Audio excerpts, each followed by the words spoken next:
The Black Heritage video title Struggling Pastor made a deal with a snake demon for church power.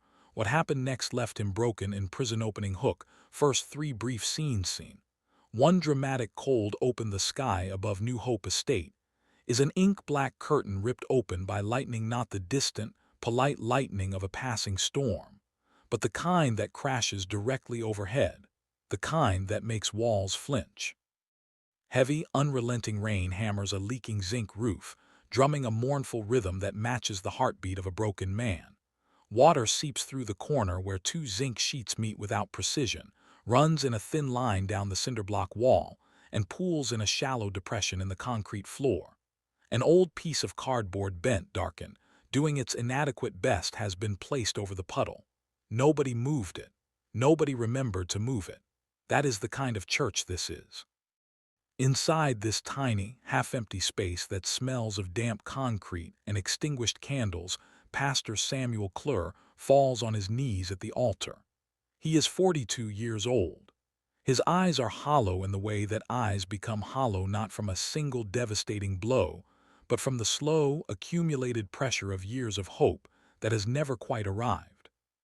He is soaked through not from the rain outside, but from the sweat of a man who has been praying with everything his body has for longer than his body has wanted to continue. His shirt is plastered to his back. His tie, loosened 3 hours ago, hangs at an angle that would have embarrassed him once. The fluorescent light above flickers twice, then gives up entirely, going dark with a soft, final tick. Only a single hurricane lantern glows from the wooden pulpit, casting long, trembling shadows that make the room look larger and emptier at the same time, an impossible trick that only lamplight and grief can manage together. 7 members sit scattered across 20 rows of white plastic chairs. 20 rows. 7 people. The mathematics of failure arranged in neat white rows. One elderly woman in a persimmon headscarf dabs at her eyes. A teenage boy holds his phone flat against his thigh, the screen glow lighting the underside of his chin blue-white. The remaining 5 sit with the patient vacancy of people who have long since stopped expecting miracles and have settled instead for the quieter comfort of showing up, of being the kind of person who shows up even when it costs something and produces nothing visible. Samuel's fingers grip a worn Bible whose cover has been peeling for 2 years. Its pages bristle with handwritten notes in 3 different inks: black for the early years, when his notes were theological; blue for the middle years, when they became questions; red for the recent months, when they became something harder to categorize. His knuckles, wrapped around the spine, are white with the effort of holding on to something.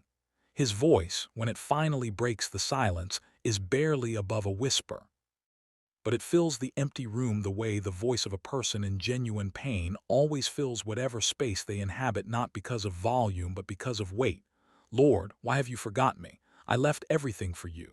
Everything. The camera slowly zooms in on his trembling hands. A single tear falls from his jaw and lands on the open page on a specific verse, as though the universe has a sense of irony it cannot resist deploying. The verse reads, my God, why have you forsaken me?" Psalm 22, verse 1. The tear spreads slowly through the paper, blurring the edges while the center remains legible. Samuel does not wipe it away. He looks at it for a long moment, and his expression becomes something beyond sadness, something more ancient, more specific. It is the look of a man who has found confirmation of his worst fear in the most unexpected place. Scene 2, night. A dark forest path where even moonlight does not dare enter, as though the moon has assessed the situation and decided, with good instincts, to stay out of it.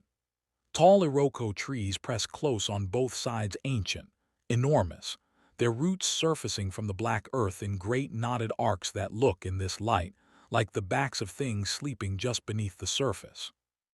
Strange green lights, not fireflies, not lanterns, nothing whose origin can be explained by the natural world, as Samuel has understood it, pulse silently between the trees, blinking in patterns that feel almost deliberate. Pastor Samuel walks 3 steps behind a man named Mr. Aid. Mr. Aid walks with the unhurried confidence of someone who owns the path, and his Italian leather shoes somehow remained spotless despite the mud claiming Samuel's own shoes with every step. The air carries a smell that sits precisely between incense and rot, not unpleasant enough to turn back from, which may be the point. Everything about this path says, you are entering somewhere different. The rules that govern the last 42 years of your life do not fully apply here. Samuel's voice shakes when he speaks. If this power is real, then I will do anything.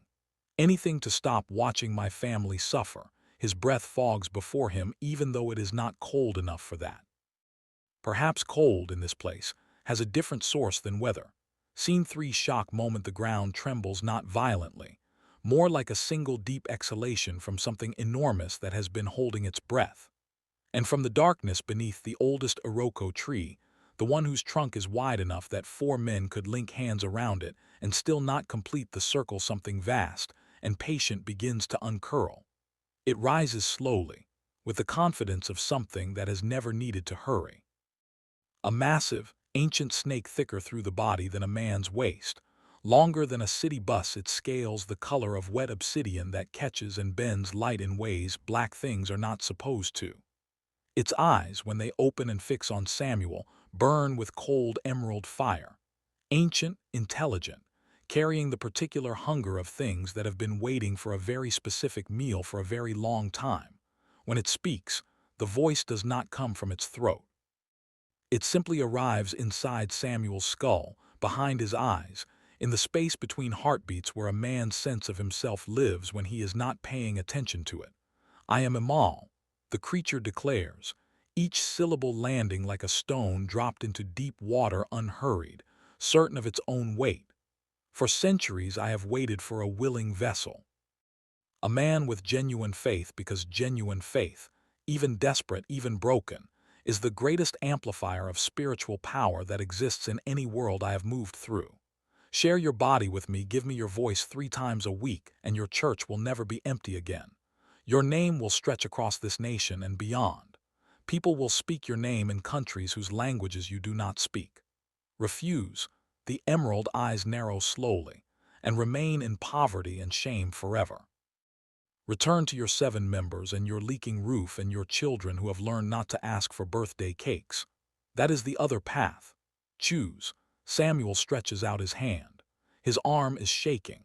His eyes are already wet, not with tears exactly, but with the grief of a man who can see, with terrible clarity, that he is about to make a choice he cannot unmake, and who is making it anyway, because the alternative feels like a different kind of death.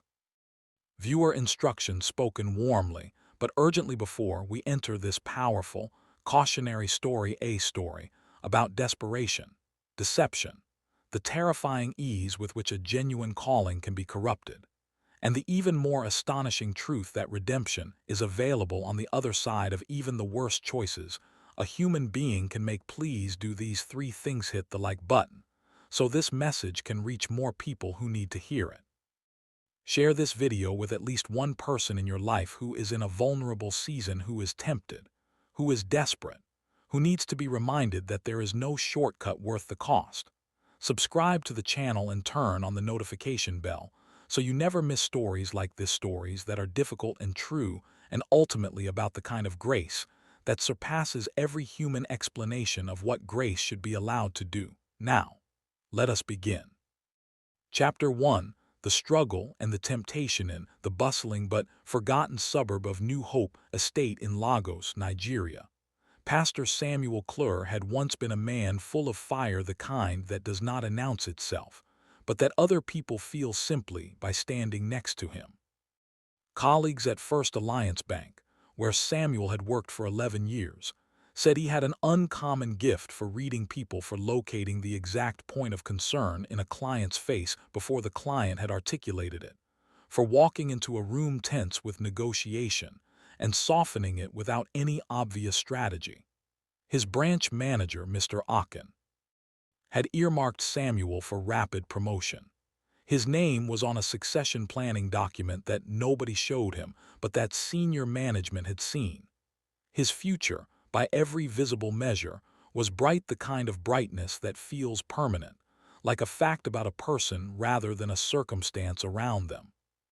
But 10 years earlier, on an ordinary Tuesday morning, during a routine staff prayer meeting held in the second-floor conference room, Samuel had encountered something that shattered every ordinary plan he had been making. He could not explain it to anyone's satisfaction, not even his own. Something had spoken to him during that meeting, not in audible words, not in any sensory form he could identify, but in the language of absolute certainty, which bypasses the ears entirely and lands directly in the place where a person knows what they know. What it told him was simply this: your real assignment is elsewhere, and you already know where. He went home that evening, sat at the kitchen table with his wife Bolus, and told her he was going to leave the bank, plant a church, and trust God for everything the family needed. He did not dress it up.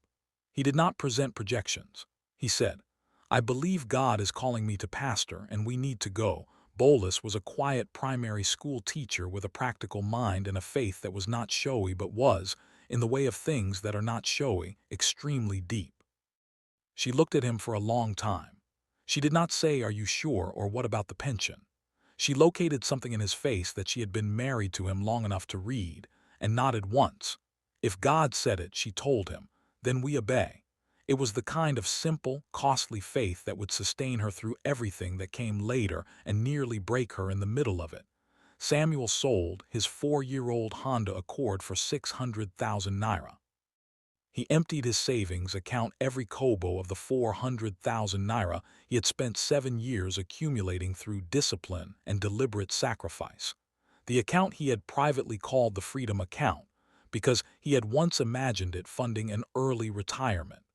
He surrendered the Freedom Account for a different kind of freedom, one whose returns were not visible in any ledger he could access. He rented a small shop along the dusty main road of New Hope Estate, previously a provision store whose owner had relocated after a robbery. The smell of old stock remained in the concrete. Samuel cleaned it himself, on his hands and knees, over 3 full days. He painted the walls white, installed 20 white plastic chairs, arranged a second-hand wooden table as a pulpit, placed a simple wooden cross on the wall behind it made by a carpenter 2 streets away for 2,000 naira, and painted a hand-lettered sign above the entrance. Fire of Revival Church, all are welcome. The letters were not perfectly even. The F was slightly larger than everything else. It did not matter. The first Sunday, 11 people came. 6 were family members. 3 were neighbors who came out of mild curiosity and never returned. 2 were genuine strangers. Samuel considered the 11 people a beginning. He was not wrong about it being a beginning. He was wrong about what it was a beginning of. 38 straight months passed. Over 3 years of faithful preaching, not performed faithfulness, but genuine faithfulness that cost him something every week because the gap between what he felt called to and what was happening refused to close. Early morning prayers at 5 a.m. in an empty room, his knees on cold concrete. House visits to congregation members who lived in one-room apartments. Hospital visits. Funeral arrangements for members too poor to bury their own dead without help. Fervent intercession that sometimes lasted until his voice was gone. Attendance never crossed 25 souls. Not once in 38 months. The landlord raised the rent twice, citing market forces with the cheerfulness of a man to whom market forces are never personal. Bolus's primary school salary covered groceries most months. Some months it covered almost everything, close enough to make the shortfall feel like a personal failure rather than a structural one. On those months the family ate Gary with palm oil and told each other it was fine, told each other it was fasting, told each other God would provide.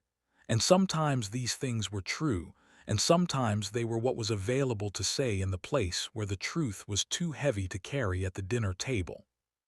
Their 2 children had adapted in the way that children of struggling households adapt, not dramatically, not with visible suffering that creates a clean narrative, but in the small, quiet, heartbreaking ways that go mostly unnoticed until someone looks back and understands what they were seeing.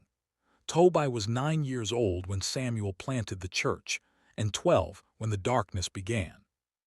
He had his father's intelligence and his mother's practicality, and had developed, somewhere in the intersection of those two inheritances, an early seriousness that sat on him the way adult clothes sit on a child, not quite fitting, but not quite wrong either. He had learned to deflect questions about his father's church, about why he wore the same shoes through 2 consecutive school terms. He had learned, in the unsentimental way that children learn things they are never directly taught, to lie about it. Grace was 6 when the church opened and 9 when it changed. She had her father's eyes wide, expressive, capable of communicating entire paragraphs without a word, and a quality of stillness that seemed, in a child so young, almost deliberate. When schoolmates asked about her father's church, she said nothing at all.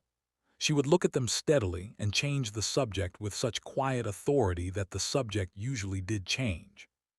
She had already learned that silence, managed correctly, could accomplish most of what lies accomplished with far less internal cost. Every night, Samuel prayed until his voice cracked and his knees ached against the cold concrete floor. He fasted on Tuesdays and Thursdays, not as strategy, but as the last form of agency available to a man who had run out of other options. Lord, did I miss your will? He cried on one of those dark Thursday nights, after another service where more chairs were empty than occupied, where the worship had felt thin, and the offering had produced enough for 2 weeks of electricity and not a great deal more. The lantern had run out of kerosene midway through his prayer. He prayed in total darkness. Why am I suffering while false prophets are flourishing? Men who have never truly sought your face are filling stadiums. Their private jets sit on runways. And my children eat cold eba on Thursdays because I used the food money for the offering. Where are you? Did I hear you wrong? The silence that answered him that night was the longest, heaviest silence he had ever known. It was not the comfortable silence of divine peace. It was not the productive silence of waiting on God. It was something that felt, in his darkest reading of it, like an empty room. It was on the very next evening, a stormy Thursday night drenched in the kind of tropical rain that makes Lagos feel like the floor of the ocean, that the door of the small shop church opened. A man stepped inside. He wore a cream linen suit. The suit should have been completely destroyed by the downpour outside, transparent with water, clinging, ruined. It was not. It was dry. Impeccable. This was the first thing Samuel noticed. And he noticed it the way you notice something that your eyes register but your brain refuses to fully process because the implications are inconvenient. His shoes were Italian leather, polished to a depth that seemed excessive for a neighborhood like this one, on a road that was more mud than tarmac after rain. His face was pleasant, handsome in the way that faces become handsome when symmetry is accompanied by animation. He sat in the front row with the ease of someone who had always sat in the front row of things. His smile was perfect in the way that only unnatural things manage to be perfect, symmetrical, utterly effortless, and entirely without warmth. It did not reach his eyes, but it occupied the face so completely that most people never looked past it to notice what was absent. "My name," he said, "is Mr. Aid." He let that sit. "Pastor, I have been watching you.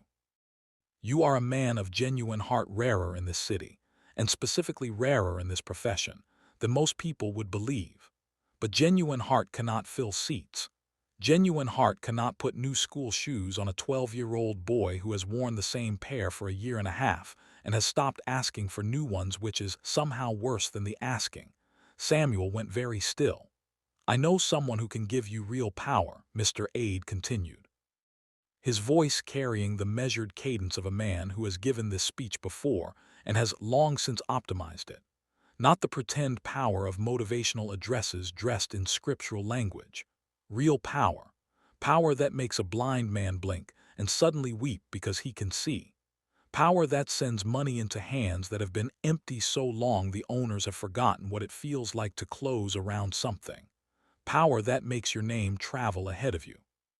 Samuel asked, as calmly as he could, "Is this power from God, Mr. Aid?" Smiled. And in the lamplight, in the uncertain, dancing light of the hurricane lantern, something shifted briefly behind his eyes. Something old passed across them like a shadow crossing water. Something that had been very patient for a very long time and was now, at last, in exactly the right room. "Come with me tonight," he said, and you will meet him yourself. You can decide with your own eyes and your own senses what he is. That is only fair, don't you think? That a man should know exactly what he is agreeing to. That night, under the cover of tropical darkness and the flimsy excuse of a pastoral emergency, he invented for Bolus over the phone his voice steady. His heart anything but Samuel followed Mr. Aid into the Iroko forest at the eastern edge of New Hope Estate. The locals called it several things.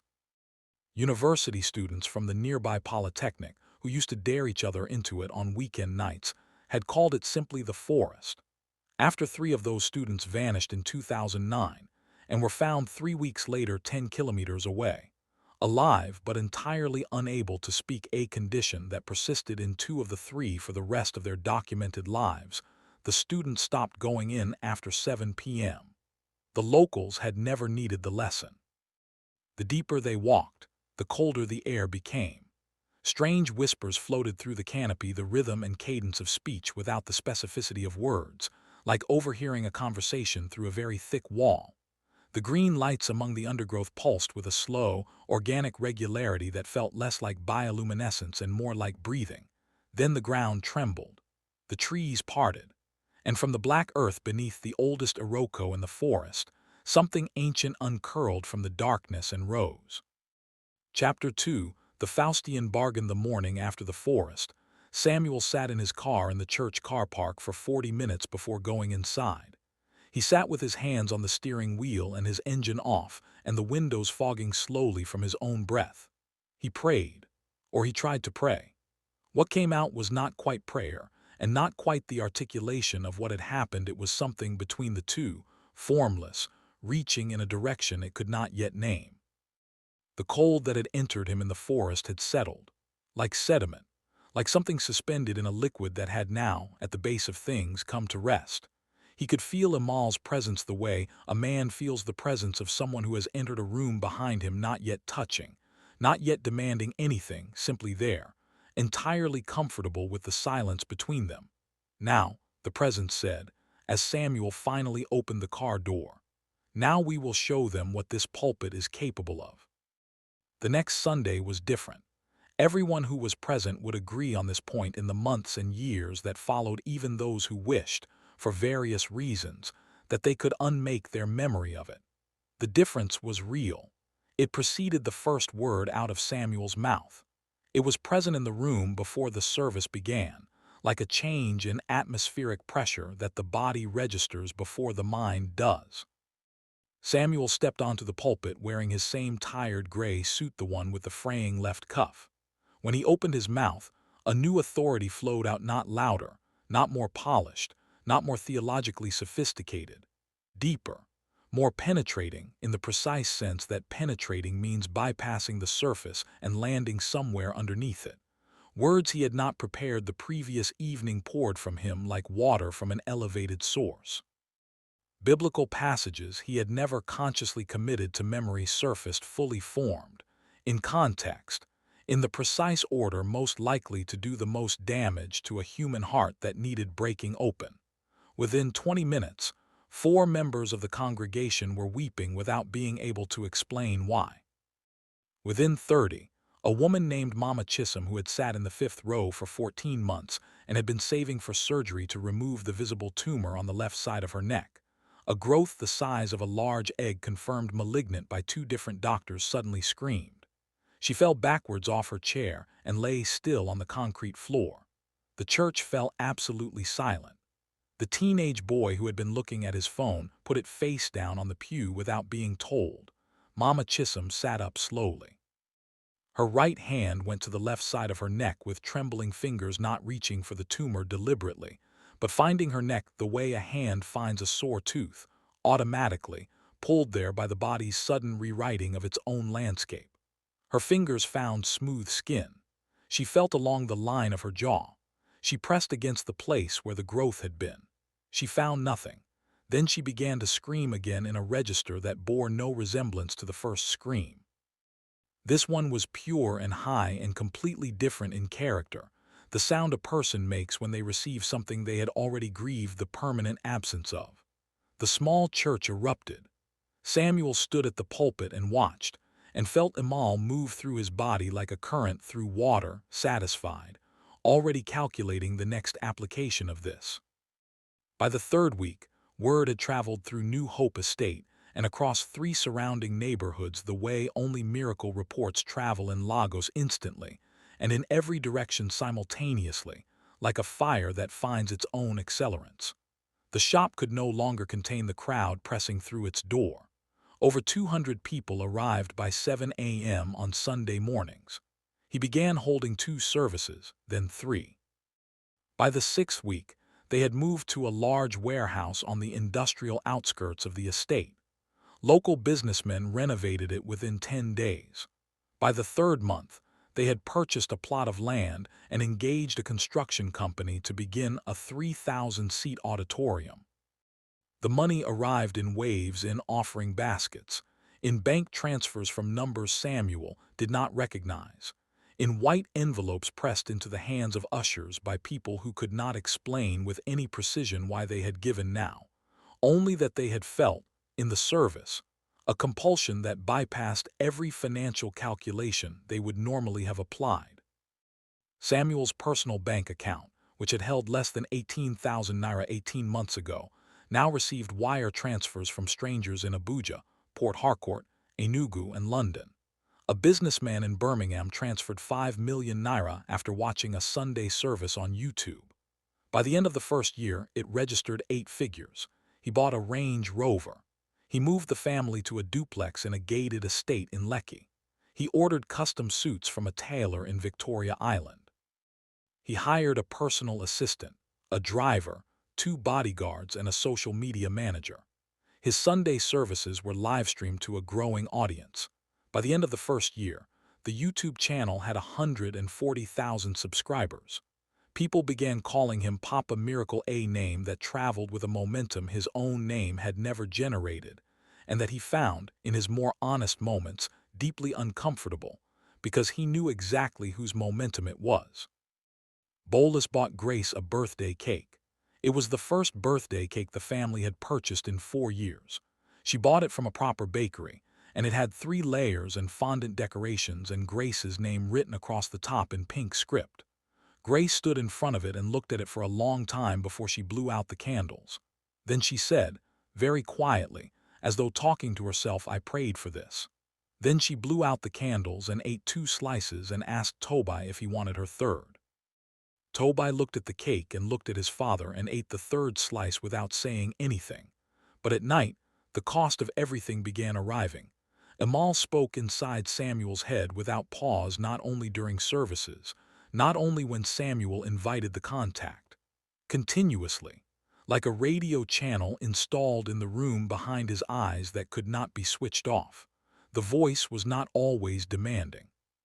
Sometimes it simply ran a constant commentary on everything Samuel saw and said and felt, a second perspective he had not asked for and could not eject. More power, longer services, more access, more. The entity's requirements escalated steadily. 3 services a week became 4.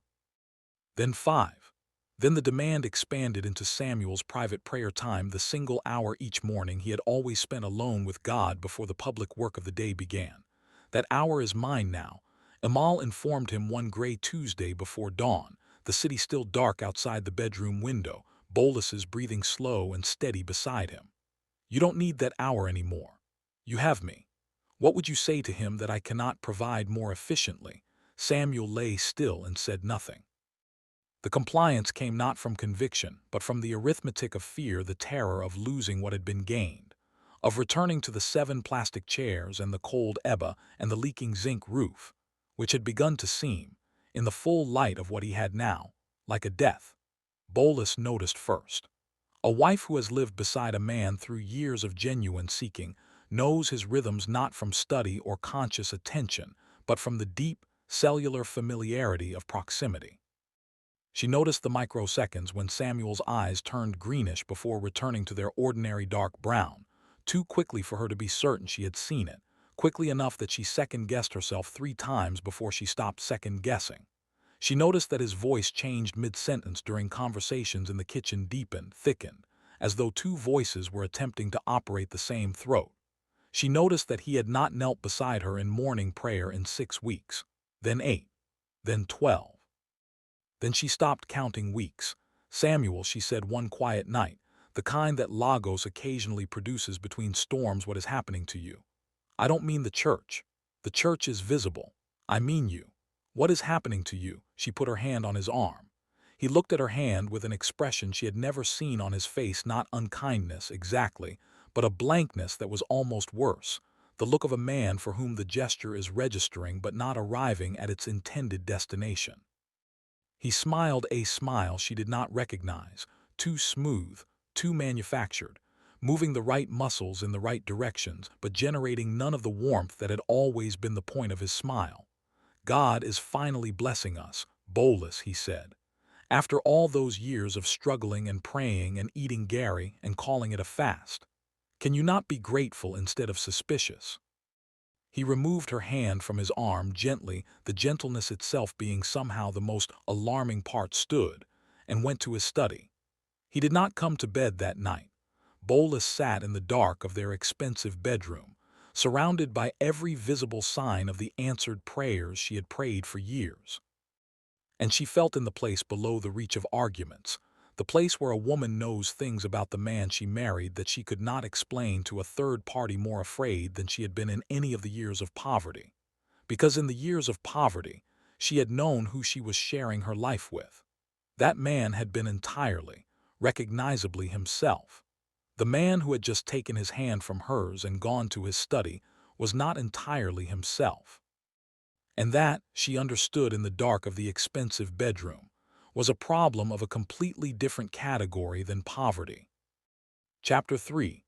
The rise of false miracles. The miracles became legendary in the specific way that supernatural stories become legendary in Lagos, simultaneously undeniable and contested, generating not consensus but conversation, the kind of deep, sustained, many-sided conversation that a city of 20 million people can sustain for months across every platform of social connection available to it.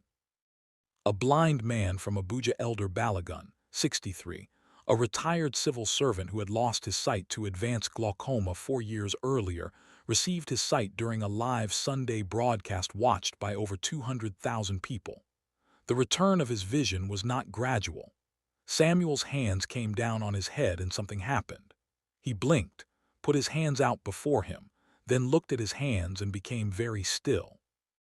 Then he looked around the auditorium at the lights, at the faces, at the camera rig overhead, and began to weep with the overwhelming, undignified completeness of a man who has not cried in years and has just been given an extraordinarily good reason. "I can see my wife," he said into the microphone. "She is wearing a yellow dress. I have not seen yellow in 4 years." He pressed his hand over his mouth. "God, God, God." He repeated the word 7 times, each repetition quieter than the last, like a man using a word to take the measure of something too large to fit inside language. The footage circulated across 6 countries within 48 hours. Medical professionals raised questions about documentation and verification. The congregation did not care about the chain of verification. They had watched the man see his wife's yellow dress. No peer-reviewed article was going to reach the place in a human chest where that footage had already arrived. A young woman with a documented HIV-positive diagnosis, documented across laboratory results from 3 separate hospitals. The paperwork, real and verifiable, testified publicly that every test administered in the 6 weeks since Samuel had touched her head had returned a negative result. She held up the papers. She named the hospitals. She named the dates. Medical authorities questioned the paperwork. The congregation received this news with the patience of people who have already decided what they believe and have categorized official skepticism as further evidence of the thing they believe. Barren women who had spent years and the money they did not have on fertility treatments in 4 different hospitals became pregnant within weeks of attending the special sessions Samuel now offered, twice monthly sessions for which the waiting list had grown to 9 months. He baptized 18 infants in a single ceremony that received over 3 million views in its first week. Politicians arrived from Abuja on private jets. accompanied by aides who negotiated seating with the sensitivity appropriate to public figures who could not be seen to be vulnerable. They sat in the reserved front row and bowed their heads when Samuel stretched out a hand over them. And for the duration of the gesture, their faces did what faces rarely do in the presence of cameras. They opened. The power they received was real, and it worked, measurable in electoral results and business decisions. Wealthy businessmen arrived with problems too sensitive for their lawyers and too irrational for their accountants' questions about hidden opposition, about the spiritual dimension of commercial competition. Samuel would speak details about business arrangements no member of the church could have known. They left believing they had received divine strategy. They had received something, though its source was exactly the opposite of divine. The church ran 4,000 seats through 3 Sunday services. A food pantry distributed provisions to families in 3 surrounding communities. A school accepted 70 students at subsidized fees. A clinic operated on Saturday mornings, staffed by doctors who donated their time. All of these things were real. All of them served genuine needs. The genuine good was real. That was the genius of the arrangement, and it was not Samuel's genius. He would have generated exactly as much genuine good without it, and far less of everything else. During services, Imol took almost full control. Samuel experienced the hours of public ministry as a half-waking state present the way a person is present in a vivid dream, aware of themselves as a character in events without being able to determine which of those events are voluntary. He watched his own hands move with fluidity and authority that his natural self had never possessed. Languages came out of his mouth, something that sounded like Aramaic, something that sounded like nothing any linguist would have categorized in what the congregation understood as spiritual utterance, and what Samuel experienced, when he could experience it at all, as being spoken through rather than speaking. He sometimes did not remember what he had said during a service until he watched the recording afterward. And several times, watching recordings of his own services in his study at 2 a.m., the room lit by a single lamp, the house quiet, Bolus asleep in the guest room, he had reached a particular moment in the footage where Imol had said something through him that was too specific and too revelatory of exactly who was operating the body on the stage, and he had to leave the room. He would stand in the hallway for several minutes with his back against the wall and his eyes closed. Then he would go back in and skip past the moment and continue watching. The physical toll was severe and worsening. He had lost 12 kilograms in 5 months despite eating regularly. Imol consumed energy at a rate that food could not replace. It consumed something that nutrition does not address, something with no name in medical literature. Strange marks appeared on his back, raised lines in patterns resembling scales, covering his upper back and shoulders in configurations that followed no anatomical logic but followed some other logic very precisely. They were visible for 3 or 4 hours after waking, then faded, then reappeared the next morning. His doctor examined them once, at Samuel's private request, and wrote dermatological investigation required and scheduled a referral that Samuel never kept. His sleep became a place he avoided. Vivid, exhausting dreams placed him at the edge of a vast dark lake in a forest that might have been the Iroko forest or something larger and older, while Imol's coils tightened slowly around him, not crushing, not yet, but demonstrating capacity, while the surface of the lake reflected a face that was his own, and was looking at him with the expression of a man watching himself make a mistake in slow motion, and being unable to stop it.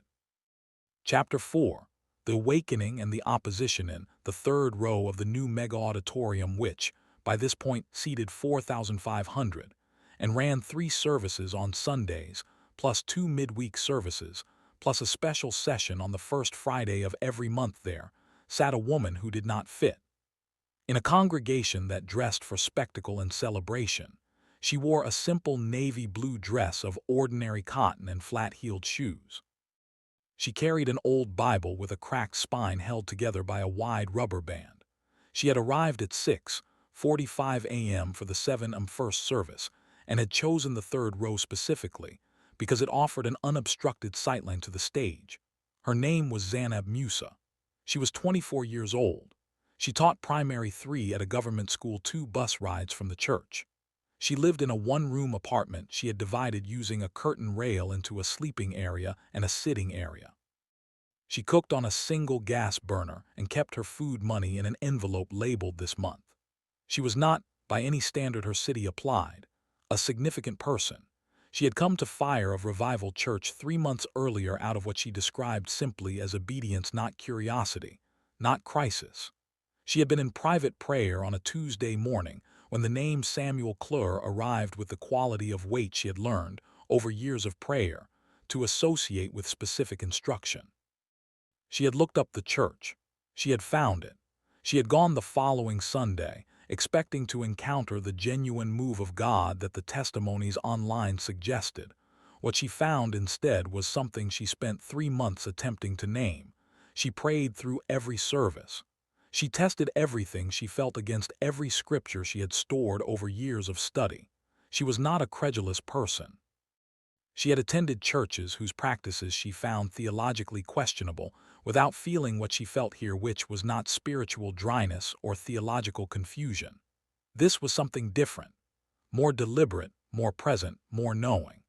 Every time the man on the stage lifted his hands toward a miracle, she felt something cold move through the auditorium the way a draft moves through a room, purposeful, originating from a specific source.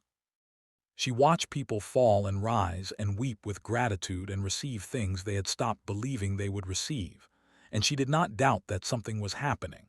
She could not doubt it. She was sitting 3 rows from the stage. But she could not shake the certainty, sitting below argument, below counter-evidence, below the social pressure of 15,000 people experiencing joy around her, that the source of what was happening was not the source the crowd understood it to be. One night, after a particularly charged service that had left her physically drained in a way that ordinary church services never had, she woke at 3 a.m. from a vision. She did not use the word carelessly. It was not a dream in the sense of disorganized imagery arising from the sleeping brain. It was clear and ordered and specific, and it felt less like something produced internally and more like something projected onto the ceiling of her room from an external source. She saw Pastor Samuel standing at his pulpit. She saw an enormous snake coiled around his entire body from his feet to his shoulders. It was not attacking. It was simply in possession. Its head rested on Samuel's shoulder with the comfortable familiarity of something that has been there a long time and has no concern about being removed. And within the coils trapped between them, visible to Zanab as clearly as if the snake were made of glass, Samuel's own eyes were wide open, fully aware, entirely terrified, looking out from within his own imprisoned body with the expression of a man who is drowning slowly and who can see the surface but cannot reach it. A voice spoke to her in the vision, steady, unhurried, carrying the specific quality of something that does not need to repeat itself because it will be remembered. You must stand. Not because you are strong enough, because someone must. She prayed from 3 a.m. until the sky shifted from black to gray to the thin, tentative gold of early morning. Then she went to school and taught her 37 students. Then she came home and prayed again. She did this for 7 days. On the 8th day she called 2 women from her prayer group and told them what she had seen. She was careful and specific. She did not embellish. They prayed together for 3 hours, on their knees on the floor of her small room, quietly and specifically, in the manner of people who understand that they are preparing for something. None of them knew yet what standing would cost them. The next Sunday was advertised across the city as Global Miracle Night. Billboards on 3 major expressways carried Samuel's image and the phrase, "Nothing is impossible." A visiting worship team had flown in from Accra. An American pastor of international prominence had recorded a 90-second video greeting. The auditorium held 15,000 and was filled to the last available standing position. Outside, overflow screens served the crowd in the car park. Zanab arrived 2 hours early. She found a seat 4 rows from the front and prayed silently through everything. Through the worship set, through the welcome address, through the American pastor's video message, through the offering collection, through the testimonies and the second worship set. Then Samuel, or the thing moving Samuel's body with the confidence of a long-term occupant, stepped to the microphone for the central address. The moment he touched the microphone stand, Zanab felt it. A wave of cold so complete and so deliberate that it was indistinguishable from a physical blow. And beneath the cold, something she could only describe as a door opening, a great door, somewhere beneath the stage, below the level of the building, opening onto something that had been waiting on the other side for its cue. She stood up. She stepped into the aisle. Two ushers in red vests converged on her within 4 steps. She sidestepped the first with the unhurried certainty of someone who has decided exactly where they are going. The second extended his arm to block her, and she looked at him directly and said, quietly enough that only he could hear, "Brother, please move. I'm not your enemy here, and neither is he." Something in her voice, something in the quality of her eyes, which were completely steady in a room currently running on adrenaline, made the usher step aside. She walked to the front of the auditorium. She stood 10 rows from the stage.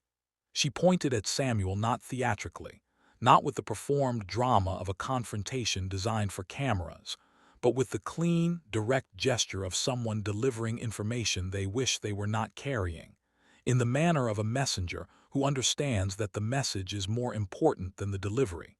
Her voice carried to every corner of the building without strain. This power is not from God. What you are experiencing in this place, what you have been experiencing for 2 years, is not from God. There is a spirit operating through this man, and its name is Imol. It entered him in a forest, and it has been using his body and his faith and your trust to collect what it came here to collect. Pastor Samuel, I speak to the part of you that still belongs to God, the part that has not been buried yet. Repent. It is not too late. God has not left you. Repent. The auditorium erupted in the manner of a space in which 2 powerful and irreconcilable things are simultaneously true, and 15,000 people are sorting themselves, in real time, between them. Half the congregation was on its feet. Programs sailed through the air. 4 ushers descended from different directions, took her by the arms firmly but without violence, and dragged her toward the side exit. She continued to pray as she was removed. Her voice was clear and unbroken, and in the moment that Zanab's voice cut through the noise and penetrated the layers of occupation that Imol had built around Samuel's consciousness over 2 years, something happened. It was small. It was not visible from the congregation, but it was real. Imol flinched. A contraction moved through the entity, precise and involuntary, like a muscle responding to an unexpected stimulus. And Samuel, behind the layers and the noise, felt the brief uncertainty of something that had been utterly certain of itself becoming, for a fraction of a second, uncertain. It was a fraction of a second.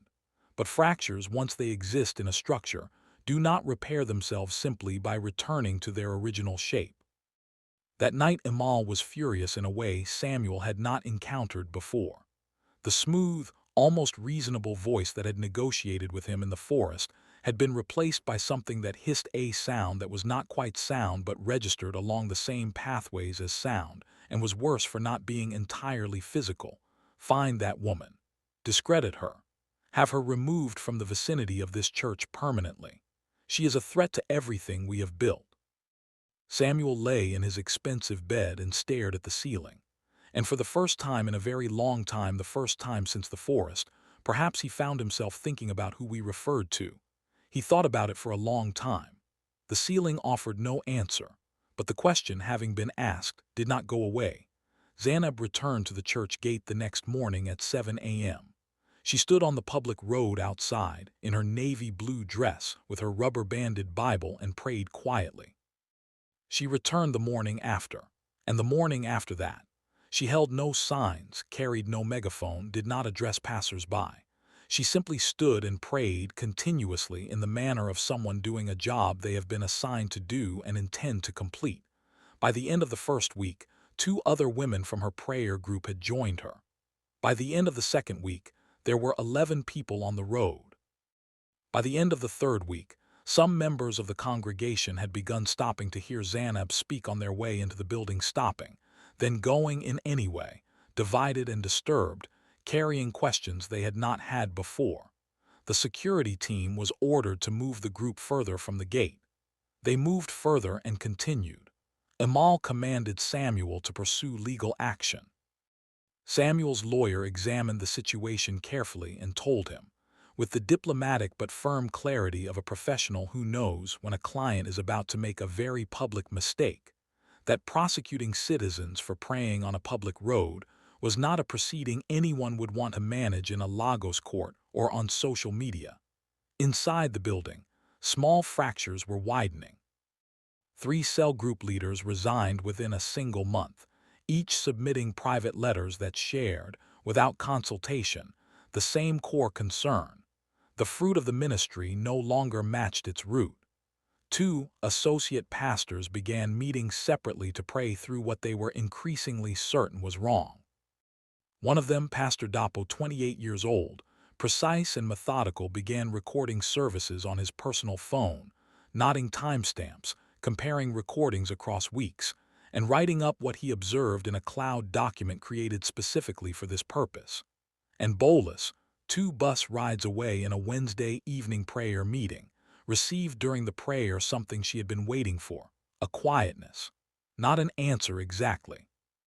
A quietness, the kind that comes in the middle of very long storms as a moment of steadiness within it, a signal that something is being held that might otherwise not be holdable. She drove home. She cooked jollof rice, Samuel's favorite, with extra tomato and bay leaf and a piece of goat meat. She set it on the table at 10 p.m. and waited. Samuel came in at midnight. He stood in the kitchen doorway and saw the table.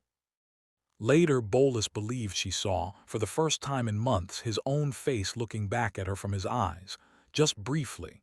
Just a glimpse, like a man surfacing and going back under, but surfacing. He sat down. He ate.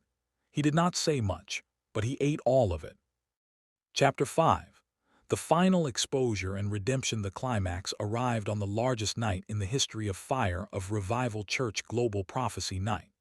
A 6-hour program that had occupied the church's promotional budget for 3 months, whose billboard images covered multiple Lagos expressways, whose livestream had been set up across YouTube, Facebook, and 2 dedicated Christian television networks, and whose combined expected audience, the social media manager had projected at 4 million concurrent viewers, with the barely suppressed excitement of someone for whom that number represented the entire point.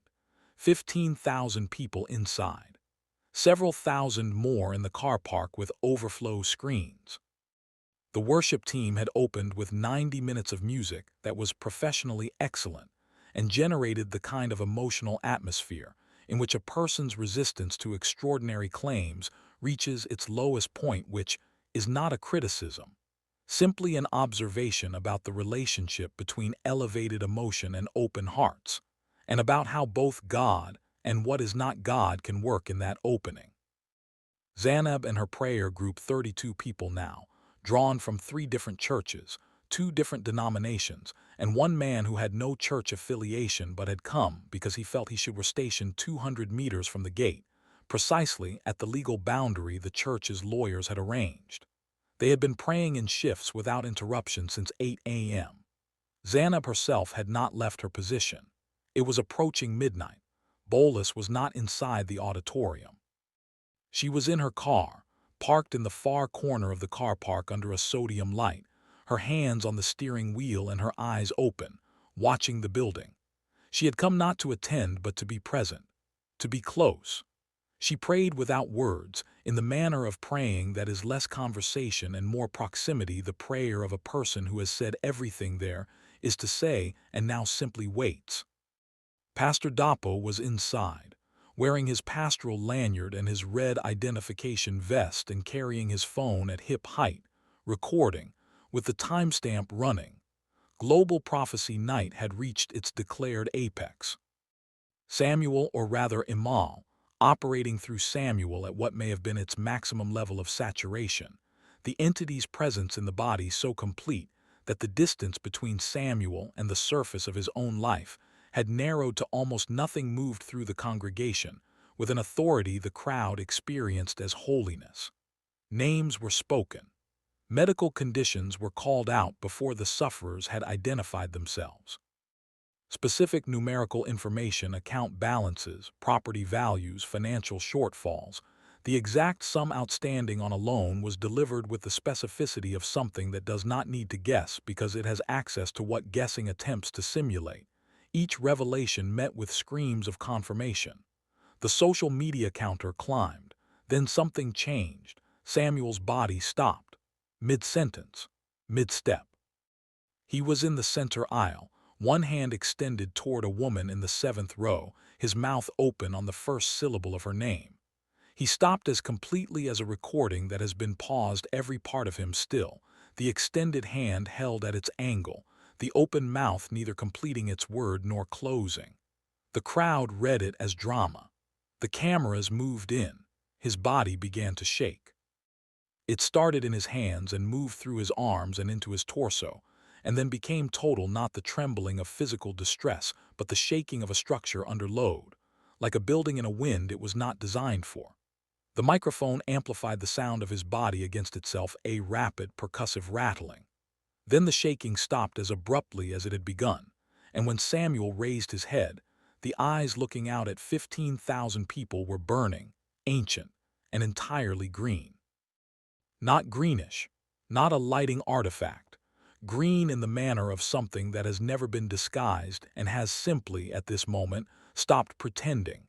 The voice that came through the speaker system was not Samuel Clur's voice.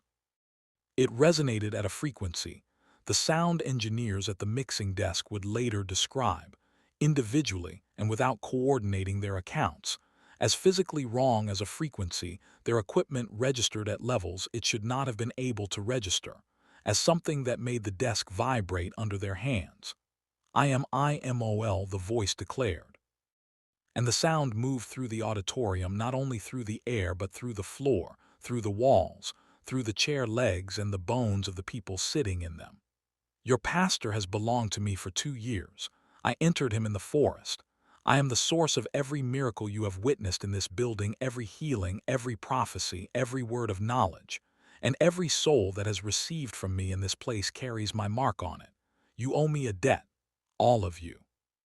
And I will collect for exactly 2 seconds, a duration that every person present would later independently cite, and which Pastor Dapo's phone footage confirmed 15,000 people were completely and absolutely silent. Then the building became something for which panic is an inadequate word. People ran for exits simultaneously from every section, and the physics of 15,000 simultaneous decisions to move in the same direction produced sounds and pressures and collisions that occupied the nightmares of many of the people who experienced them. Chairs fell in cascades. The camera rig overhead dropped 12 centimeters on its left side before the safety cable arrested it. Pastor Dapo was knocked sideways by the surge, stumbled against a row of chairs, caught himself, and held his phone above the crowd and kept filming. Zaneb heard the sounds from 200 meters away. She was the only one in her group facing the building. The others had their eyes closed in prayer. She stopped praying in words. She stood completely still for a moment, her eyes open, looking at the building with the expression of someone who has been waiting for a signal and has just received it. Then she reached into the pocket of her cardigan and closed her fingers around the small glass bottle of anointing oil she had carried there for 3 weeks. She looked at the 2 women closest to her. "Now," she said. She walked toward the building. The panicking crowd streaming out of the exits divided around her, not because she was imposing or physically commanding, but because something in her movement communicated a quality of purpose so absolute that the crowd's instincts registered it and moved aside from it the way water moves aside from a fixed point. She was not offering resistance. She was offering something else entirely, something the crowd's panic had no mechanism for engaging with, and so it simply went around her. She walked through the exit. She walked down the central aisle, stepping over fallen chairs, past overturned water bottles and abandoned handbags, and a woman sitting on the floor hyperventilating while an usher crouched beside her. She walked until she was 10 meters from the stage, where Samuel's body stood, no longer shaking, no longer erupting, simply present, the eyes still green, the microphone still in hand. something looking out through his face at the diminished and chaotic crowd with the expression of something that has done what it came to do and is not yet certain how to interpret the response. Zainab uncapped the anointing oil. She poured a drop into her palm. She looked at the stage. She raised her hand not theatrically, not for the cameras, without any of the performance architecture that the previous 2 years of ministry in this building had normalized. She raised her hand the way a person raises a hand to complete a task they have been given and have thought about carefully and are ready to complete. Her voice was not loud. In the partially emptied auditorium with the sound system still running, it did not need to be. In the name of Jesus Christ of Nazareth, the same yesterday, today, and forever, from whom no thing that is not of him can hide, I command you, Imol, you release this man. Now what happened in the next 40 seconds was captured by 7 cameras. It was witnessed by the thousands still in the building. It was analyzed, annotated, argued over, and alternatively explained for the following 3 years on every platform that had ever hosted content about Nigerian Christianity or spiritual warfare or the boundaries of human credulity. A wind moved through the auditorium. Not from the air conditioning. The technicians later confirmed the system had been shut down 40 minutes earlier. Not from outside. The wind moved from somewhere else entirely.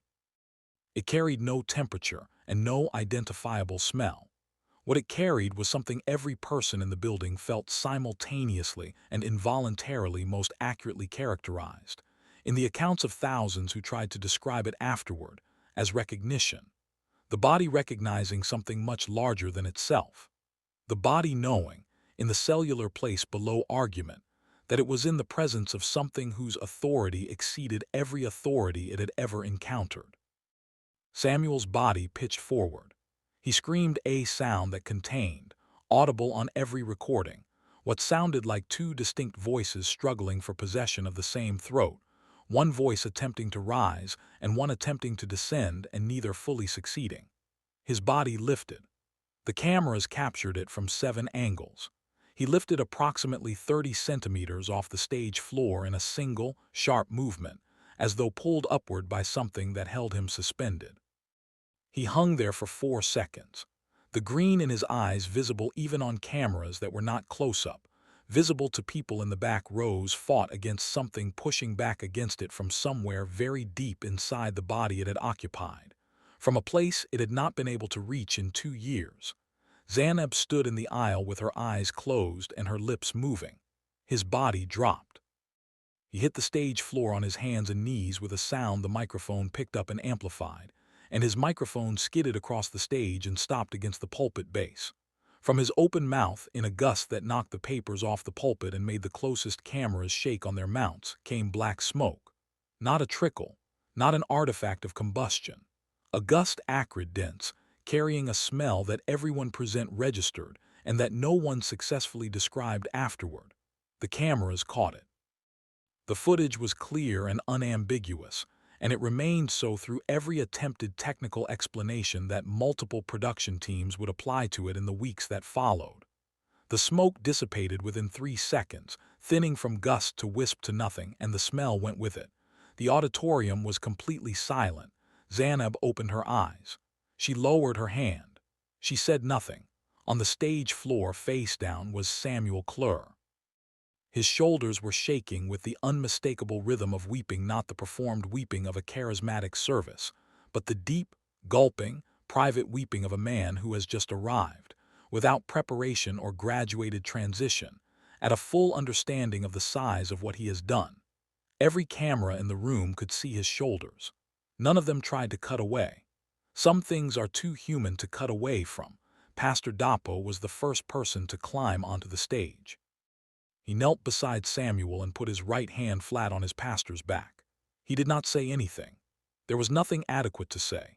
He simply knelt there and kept his hand where it was, and Samuel's weeping continued, and the auditorium stayed silent around them, and Zainab stayed in the aisle with her eyes closed, still praying, finishing whatever it was that she had come to finish.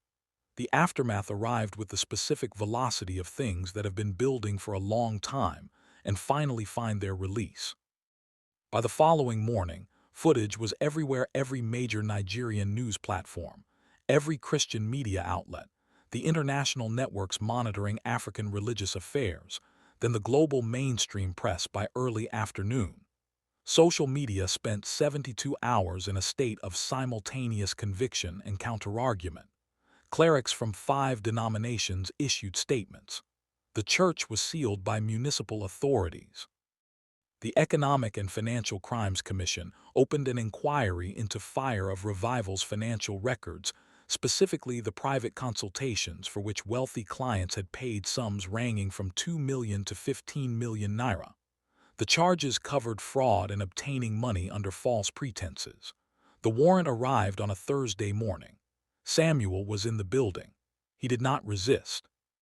Papa Miracle became, sequentially, a punchline, then a cautionary tale, then something more complicated and more interesting and harder to dismiss than either. The complexity arrived slowly, over months, as the full account became clearer, as Bolus gave interviews, as Pastor Dapo's documented record became part of the public understanding, as the members of the prayer group at the gate told their version, as the old pastor who had known Samuel at First Alliance Bank gave his quiet account of what they had been doing and for how long. In prison, in a cell in Kirikiri that he shared with 11 other men, where the toilet was a bucket in the corner, and the only light came through a high, small window that the sun reached for approximately 3 hours each afternoon, Samuel Clur met God for the first time. He was careful always to qualify this.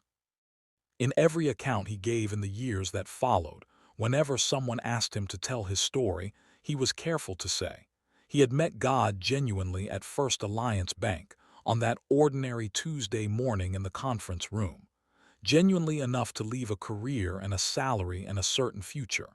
He did not discount that encounter. He believed it had been real. But what he met in Kirikiri was different in the way that the difference between reading about a country and living in it is different, not in kind but in completeness, in the full weight of it arriving without any protective intermediary. In Kirikiri there was no performance possible. No stage, no custom suit, no microphone, no platform, no crowd, no social media counter. There was a concrete floor on which his mat was placed each night, a tin roof that amplified the rain in a way that reminded him, in his first weeks, of the zinc roof of the shop church where all of it had started. There were 11 other men, some of whom would have been dangerous in other circumstances, but who were in Kirikiri simply exhausted and mostly wanted to sleep and be left alone, and occasionally to talk. If the person offering conversation was not performing, Samuel prayed in whispers. He read a Bible that the prison chaplain lent him, a battered paperback with a broken spine held together by a rubber band, which he noticed immediately and which cost him, each time he opened it, a specific and focused kind of grief. He prayed without strategic architecture. He prayed without expecting particular outcomes. He prayed without the amplification that had been available to him for 2 years, and that he now understood he had been mistaking for God's response, the way a man in a dark room mistakes the reflection of his own flashlight for daylight. He prayed like a man who is genuinely uncertain that anyone can hear him, but who has discovered that the alternative silence, in both directions, is not bearable. Something heard. It was not dramatic. He would insist on this. He was not the kind of story, he said, that ends with drama. The drama had already happened in front of cameras, and it had been the lowest point of everything, and any God worth believing in did not communicate, in his experience, through the same register as the lowest point. What happened in Kirikiri was quiet. It arrived at 3 a.m. on a Wednesday in the 3rd month, when the cell was completely dark and completely silent except for 11 different rhythms of breathing. Samuel lay on his mat and understood something with the full, uncomplicated completeness of a man who has stopped arguing. He was forgiven, not because he had earned it, not because his remorse was adequately intense or correctly expressed. The forgiveness arrived before he had found any adequate words for it.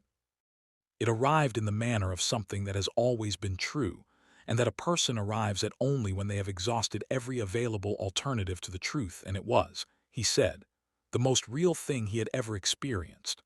More real than the crowd, more real than the power, more real than any of the signs and wonders that had drawn 15,000 people to a building and 4 million to a screen, and that had all been borrowed from something that intended to collect.